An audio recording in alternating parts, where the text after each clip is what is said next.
बिस्मिल्लाहिर्रहमानिर्रहीम। अस्सलाम वालेकुम, welcome to my YouTube channel. आज के इस लेक्चर में हम लोग स्टार्ट करने जा रहे हैं इंटेग्रल इक्वेशन का कोर्स। ठीक है, कोर्स टाइटल है इंटेग्रल इक्वेशन और कोर्स कोड है MTH 617। ठीक है, हम लोग इसकी इंशाल्लाह पूरी आउटलाइन को कवर करेंगे। आज हमारे पास इसका फर्स्ट लेक्चर है।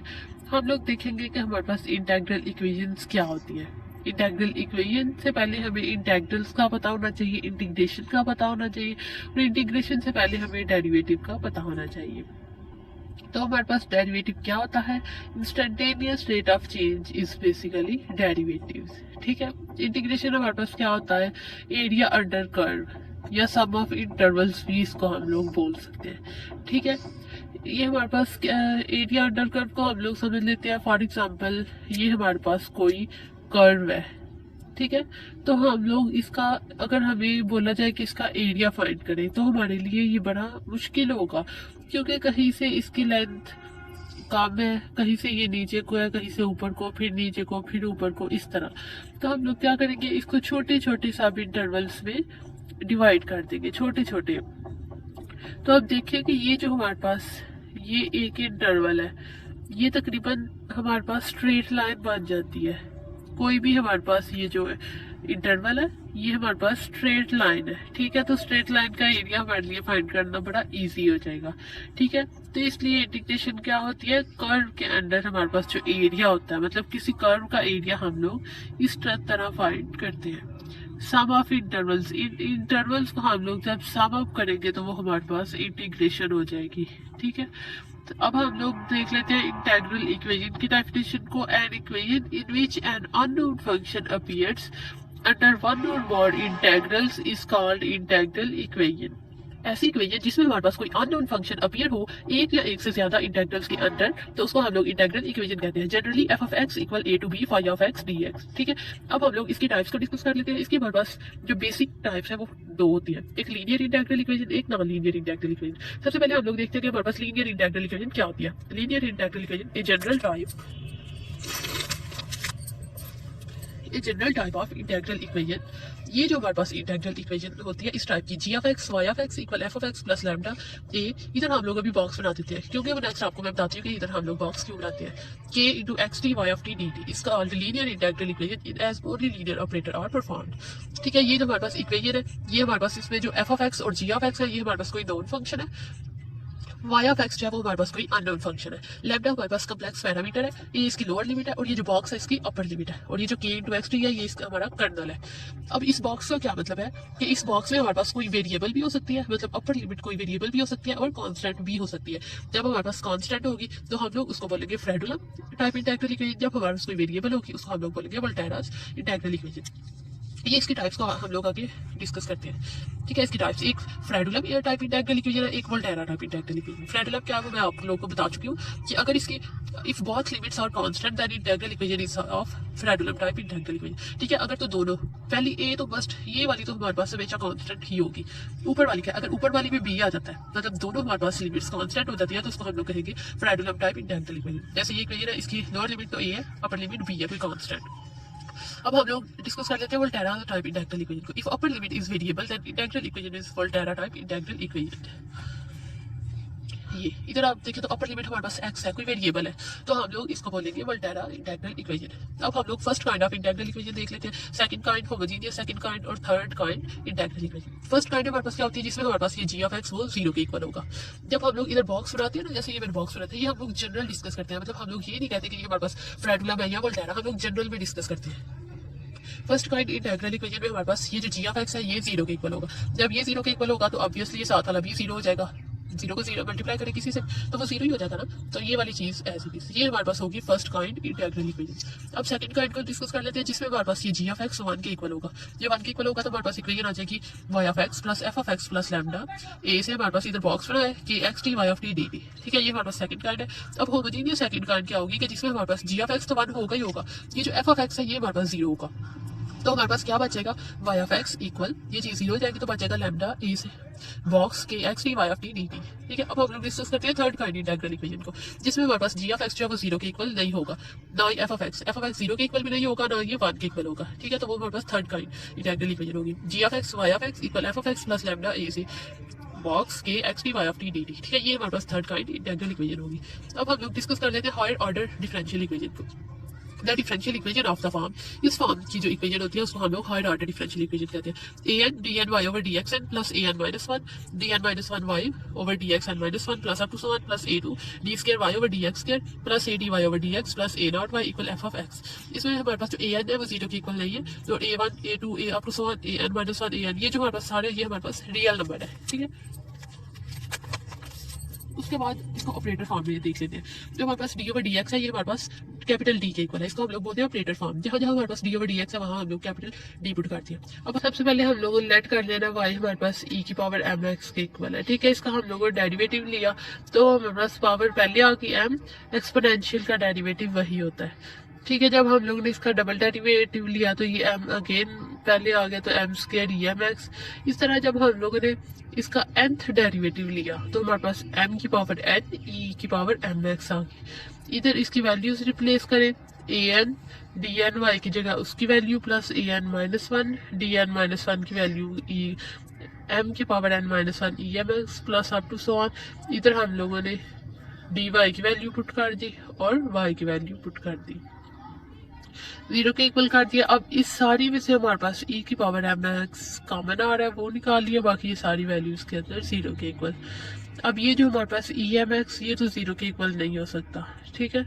तो ये हमारे पास ये वाली जो इक्वेशन है ये हमारे पास जीरो के इक्वल हो जाएगी, where m is real root. ये जो इसमें एम है ये हमारे पास रियल रूट होंगे।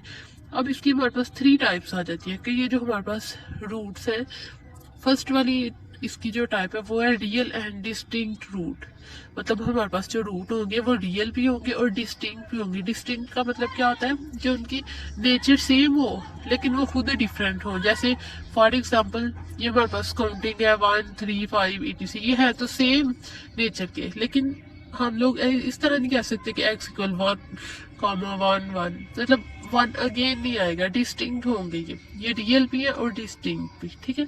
सेकंड वाला टाइप है रियल एंड रिपीटिंग, जैसे x माइनस वन का स्क्वायर है, ठीक है। इसको हम लोग जब खोले तो x minus one x minus one, ये रूट्स तो रियल है लेकिन रिपीटिंग है, रिपीट कर गया है, ठीक है। थर्ड वाले कॉम्प्लेक्स रूट, मतलब जिसमें हमारे पास इयोटा की फॉर्म में आ जाते हैं, प्लस माइनस इयोटा या ए प्लस इयोटा भी, इस तरह, ठीक है। अब हम लोग इनको थोड़ी डिटेल में डिस्कस कर लेते हैं। फर्स्ट वाला टाइप है रियल एंड डिस्टिंक्ट, हम लोग फर्स्ट वाली है रियल एंड डिस्टिंक्ट टू, ठीक है, जिसमें हमारे पास m1 नहीं इक्वल होगा m2 m3, एक दूसरे के इक्वल ये नहीं होंगे। Then the solution of differential equation is y equal c1 e की power m1x plus c2 e की power m2x plus up to so on cn minus one e की power m n minus one x plus c की power n e की power m n x, ठीक है। अब हम लोग इसको एक एग्जाम्पल के थ्रू समझ लेते हैं। हमारे पास एग्जाम्पल है d square Y over D x square plus 4dy over D x plus 3 equal 0। Operator form में हम लोग इसको लिख लेते हैं, इधर बच जाएगा D square plus 4d plus 3 equal 0। इसकी फैक्टराइजेशन करेंगे तो हमारे पास D square plus 3d plus d plus 3 equal 0 आ जाएगा, ठीक है। इसमें से हम लोग d कॉमन लेंगे, d प्लस 3 बचेगा प्लस 1d प्लस 3 इक्वल 0 के। अब d प्लस 3 भी 0 के इक्वल रखेंगे और d प्लस 1 को भी। इधर से हमारे पास d की दो वैल्यूज आ गई, -3 और -1। ये है तो रियल लेकिन रिपीटिंग नहीं है। हमारे पास जो सोल्यूशन है वो क्या आ जाएगा, c1 e की पावर m की जगह हमारे पास क्या आ जाएगा -3x प्लस c2 e की पावर m2 की जगह हमारे पास -1x आ जाएगा, ठीक है। जितनी हमारे पास इसकी वैल्यूज निकलेंगे उतनी हम लोग सोल्यूशन वाली जो इक्वेशन है उसमें पुट कर देंगे, ठीक है। अब हम लोग सेकंड वाली टाइप को डिस्कस कर लेते हैं, real and repeated roots. Real तो होंगे लेकिन रिपीट कर जाएंगे, मतलब m1 m2 plus up to 1 ये सारे एक दूसरे के इक्वल होंगे। जैसे पीछे हम लोगों ने एग्जांपल देखी थी x माइनस वन का स्क्वायर, जब हम लोग इसको ओपन करते हैं तो x minus one into x minus one repeat कर जाते हैं। इसका सोल्यूशन हमारे पास होगा y equal c naught plus c1x plus c2x square plus up to 1 e की पावर mx। एग्जाम्पल के थ्रू हम लोग इसको समझते हैं। इसकी एग्जाम्पल है d cube minus 5d square plus 7d minus 3 into Y equal 0, ठीक है। हम लोग इस चीज को 0 के इक्वल रख लेंगे, उसके बाद हम लोग इसको सॉल्व करते हैं। ये जी इस तरह हम लोग इसको सॉल्व करते हैं, इस तरह हम लोग इसको लिख लेते हैं। ठीक है, सबसे पहले हम लोग देखते हैं कि इसमें हम लोग कौन सी वैल्यू पुट करेंगे तो हमारे पास जो इक्वेशन का सोल्यूशन है वो सेटिस्फाई हो जाएगा।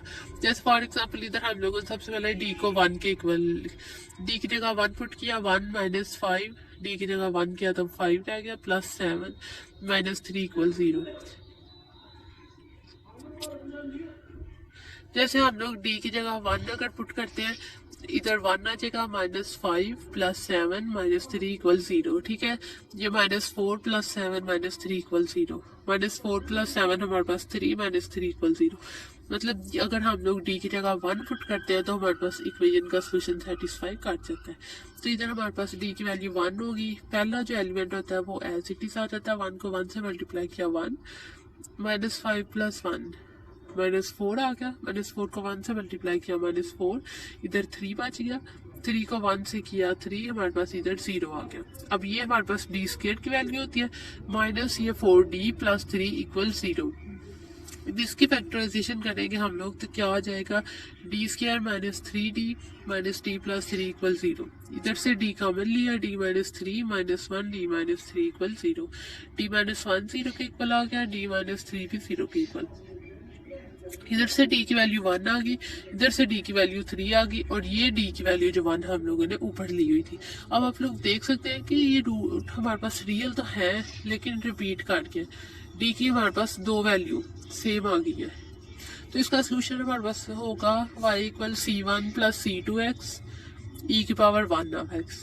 ये हमारे पास 2 थे, c1 और c2 को हम लोगों ने ऐसे ही लिख लिया और e की पावर 1x दोनों में से कॉमन निकाल लिया, प्लस c3 e की पावर 3x। यही हमारे पास इसका आंसर होगा। ठीक है, तो इसकी इक्वेशन अब हम लोग इसके टाइप 3 को डिस्कस कर लेते हैं, complex root mi equal a plus b आई।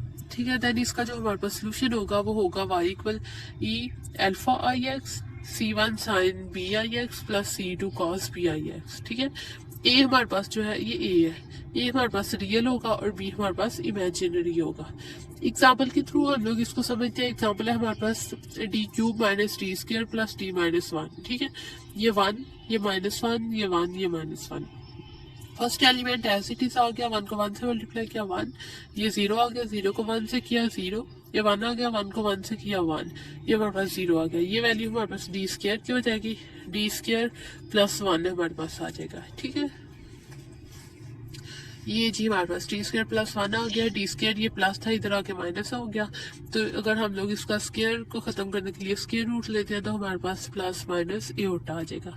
एक डी की वैल्यू हमारे पास ये जो हम लोगों ने इधर ली थी ये वाली, और एक डी की वैल्यू हमारे पास एटा आ गई, मतलब कम्प्लेक्स रूट आ गया। y equal c1 ex plus e की power 0x c2 cos x minus c3 sin x। जब एटा की फॉर्म में आते हैं कम्प्लेक्स तो हमारे पास cos और sin यूज होते हैं। ठीक है, आज का लेक्चर हमारा इधर ही एंड होता है। उम्मीद करती हूँ आप लोग को इस लेक्चर की समझ आई होगी। इस लेक्चर में हम लोगों ने इंटेग्रल इक्वेशन की बेसिक चीजें डिस्कस की है। मिलते हैं इंशाल्लाह नेक्स्ट वीडियो में, तब तक अपना ख्याल रखिएगा। अल्लाह हाफिज।